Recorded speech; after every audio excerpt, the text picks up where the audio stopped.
ನಮಸ್ಕಾರ, ಲತಾ ಕುಕಿಂಗ್ ಬ್ಲಾಗ್ಗೆ ಸ್ವಾಗತ. ಇವತ್ತು ನಾನು ಫಾರಂ ಕೋಳಿಯ ಸಾರು ಮಾಡ್ತಾ ಇದ್ದೀನಿ. ಈ ಫಾರಂ ಕೋಳಿ ಸಾರು ಹೇಗ್ ಮಾಡೋದು ಅಂತ ತೋರಿಸ್ಕೊಡ್ತೀನಿ. ಈ ವಿಡಿಯೋ ನೋಡೋ ಮುಂಚೆ ನೀವು ನಮ್ಮ ಚಾನಲ್ಗೆ ಸಬ್ಸ್ಕ್ರೈಬ್ ಆಗಿ, ಹಾಗೆ ಪಕ್ಕದಲ್ಲಿ ಕಾಣೋ ಬೆಲ್ ಬಟನ್ ಪ್ರೆಸ್ ಮಾಡಿ. ಬನ್ನಿ ಇವಾಗ ಫಾರಂ ಕೋಳಿಯ ಸಾರು ಹೇಗ್ ಮಾಡೋದು ಅಂತ ತೋರಿಸ್ತೀನಿ. ಫಾರಂ ಕೋಳಿ ಸಾರಿಗೆ ಮಸಾಲ ರೆಡಿ ಮಾಡ್ಕೊಳ್ಳೋಣ. ಇಲ್ಲಿ ನಾನು 3 ಈರುಳ್ಳಿ ತಗೊಂಡಿದ್ದೀನಿ, ಮೀಡಿಯಂ ಸೈಜ್ ಈರುಳ್ಳಿ. ಈ 3 ಈರುಳ್ಳಿನ ಹಾಕೊಳ್ತಾ ಇದ್ದೀನಿ. ಇಲ್ಲಿ 1.5 ಇಂಚಷ್ಟು ಶುಂಠಿ ತಗೊಂಡಿದ್ದೀನಿ, 2 ಗೆಡ್ಡೆ ಬೆಳ್ಳುಳ್ಳಿ ತಗೊಂಡಿದ್ದೀನಿ. ಇದನ್ನೆಲ್ಲ ಸಿಪ್ಪೆ ತೆಗೆದು ರೆಡಿ ಮಾಡಿ ಇಟ್ಕೊಂಡಿದ್ದೀನಿ. ಈಗ ಶುಂಠಿ ಮತ್ತೆ ಬೆಳ್ಳುಳ್ಳಿ ಎರಡನ್ನು ಹಾಕ್ತಾ ಇದ್ದೀನಿ.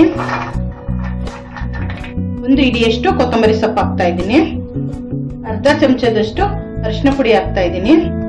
ಇಲ್ಲಿ ಗರಂ ಮಸಾಲ ತಗೊಂಡಿದ್ದೀನಿ.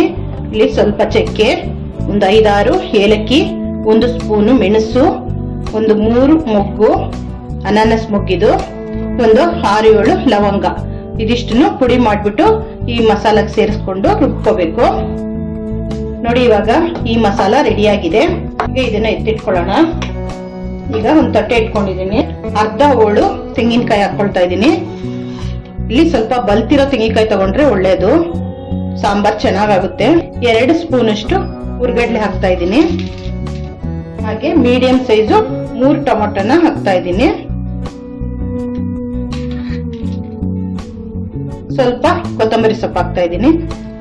ಇದಿಷ್ಟನ್ನು ನೈಸ್ ಆಗಿ ರುಬ್ಕೋಬೇಕು. ನೋಡಿ, ಇವಾಗ ರುಬ್ಬಿರೋ ಮಸಾಲ ರೆಡಿ ಆಗಿದೆ.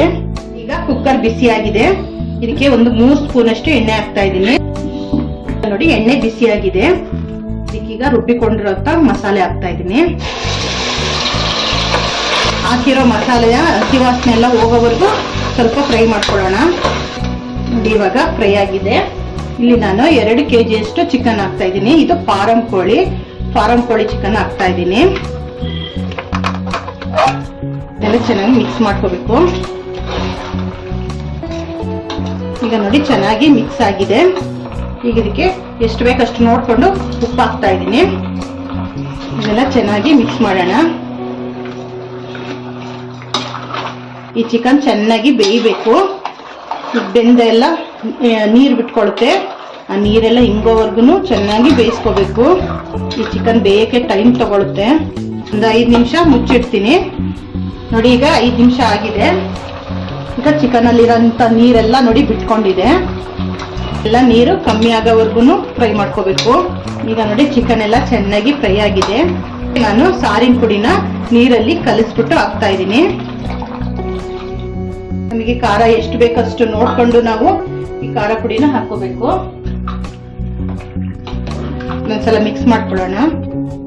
ಈ ಚಿಕನ್ ಬೇಯಕ್ಕೆ ನೀರ್ ಹಾಕ್ಬೇಕು. ಇದು ಮುಳುಗೋವಷ್ಟು ನಾವು ನೀರ್ ಹಾಕೊಳ್ಬೇಕು. ಇಷ್ಟ ಹಾಕಿದ್ರೆ ಸಾಕು. ಈಗ ನಾನು ಕುಕ್ಕರ್ ಮುಚ್ತಾ ಇದ್ದೀನಿ.